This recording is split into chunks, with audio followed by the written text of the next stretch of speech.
di ayat-ayat Al-Quran itu kalau orang dia mau membaca Al-Quran, mau menjalankan sholat, mau berzakat, dia pasti mendapatkan posisi-posisi yang baik di sisi Allah. Karena apa? Nulayani sifat aslinya. Maksudnya menyalahi kodrat aslinya. Setelan Nah, cara cara teknologi itu setelan pabriknya itu sudah gitu kok jadi apik gitu ya. nah, ada ada perjalanan apa di dia sehingga menjadikan itu. Nah, kira-kira itu. Jadi kalau ada yang guru, ada orang tua bisa membuat anaknya itu menjadi dermawan, bisa membuat anaknya itu mau saling menolong dengan temannya, dengan tetangganya, dan lain sebagainya. Sholatnya bagus, baca Qurannya bagus, bekerjanya bagus. Nah, itu prestasi.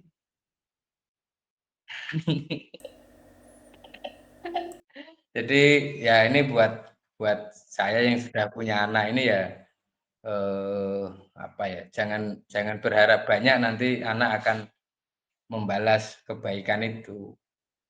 Kayak kayak kalimatnya Ahmad Dhani itu ya. Eh,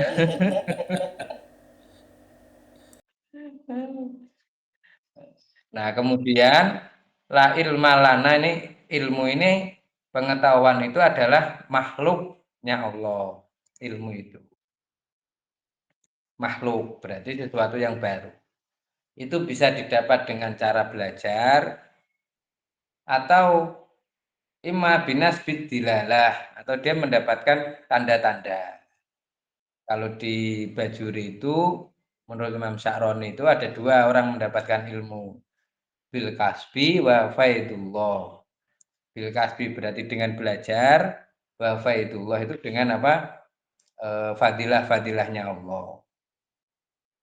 Kira-kira itu. Nah, kemudian wujudul ilmi, wujudnya ilmu itu bukan bentuk dalilnya tadi, tetapi apa? An-nadru fit dalil. Nah, yang disebut ilmu itu apa? Angen-angen maknane. Nah, maka Sayyidina Umar ketika dijawab perempuan itu kan nggak jawab.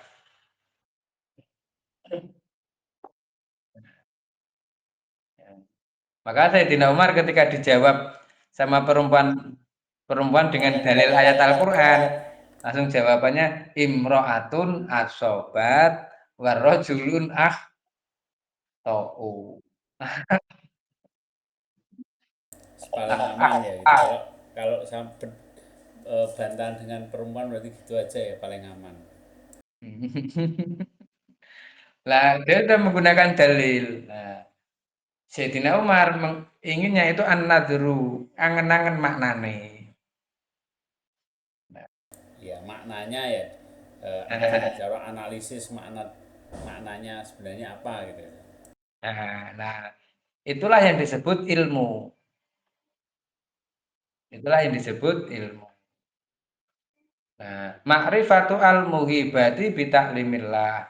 Untuk mengetahui hal-hal yang gaib itu hanya dengan ilmunya dari Allah.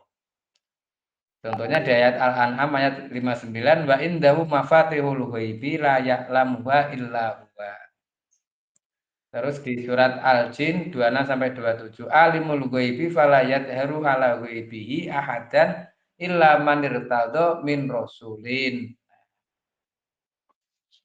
Jadi hal-hal yang gaib, yang bersifat gaib itu tidak dikasih tahu kecuali tidak ada yang tahu kecuali Allah. Kita sering khawatir terhadap hal-hal yang gaib. Contohnya apa? 5 tahun ke depan saya akan jadi apa? Yang besok hidup itu loh nggak ada jaminan. Lah manusia bawaannya gitu ya. Lah, lah makanya tadi di atas tadi yang ada itu ya, ya ibaratnya ya kita berproses terus lah. Nah, makanya itu. Terus di Mafatihul Ghaib ini disebutkan Malaikat saja tidak tahu barang hal yang bersifat goib, apalagi kita. Nah, terus bicara al-alim itu sifatul mubalaghah. Nah, sifat mubalaghah berarti artinya itu sangat banyak. Terus al-hakimu bimana al-alim, sifatud dzat. Nah, dia juga al-hakim ini bisa diartikan seperti kata al-alim. Orang mengetahui nama-nama sesuatu. Atau alladzi yakunu fa'ilan lima la iktarodo li ahadin alaihi. Ai sifatul fi'li. Atau dia itu adalah pengetahuan bersifat perjalanan, Pak. Atau etnografi kalau kita pelajari. Dia itu berdasarkan perjalanan kehidupan dia. Al-Hakim itu. Dia lebih dalam daripada hanya sekedar an-nadru. Al-Hakim itu. Maka disebut hikmah. Dia bisa memahami ini hal-hal yang bersifat sirri. Dia tidak akan ibaratnya itu menyakiti orang lain dengan pertanyaan-pertanyaan. Nah, dia itu siapa? Dia yang mempunyai sifat, yang mempunyai al-hakim di sini, hikmah. Berarti Itu ketika manusia sudah dapat itu, dia akan punya sifat seperti itu. iya. Contoh kalau sampean pinjam uang ke saya, otomatis sampean kan hanya al-alim saja. Mengetahui solihin itu anggap saja dia suka berbagi lomo, tapi enggak al-hakim. Kenapa? Lah pinjam kok sama orang yang enggak punya uang.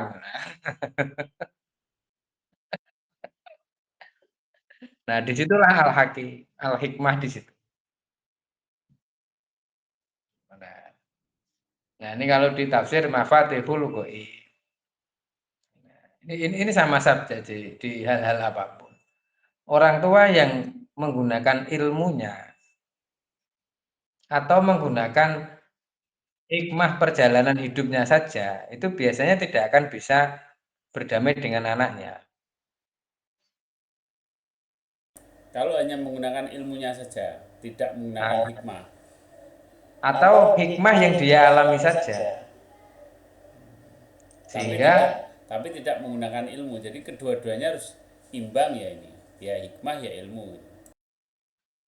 ilmunya jalan, hikmah perjalanannya dia jalan, hikmah perjalanan anaknya juga jalan. Maka itulah disebut dialog. Itu berarti kalau seperti yang kita obrolkan itu ada adab sama akhlak gitu. Ah ya, kira-kira itu. Nah, kira-kira itu. Nah, kalau di tafsir tahrir wa tanwir itu qalu subhanaka la ilma lana, kata tasbih di situ adalah maqamul adab wa ta'zim ridil admi. Jadi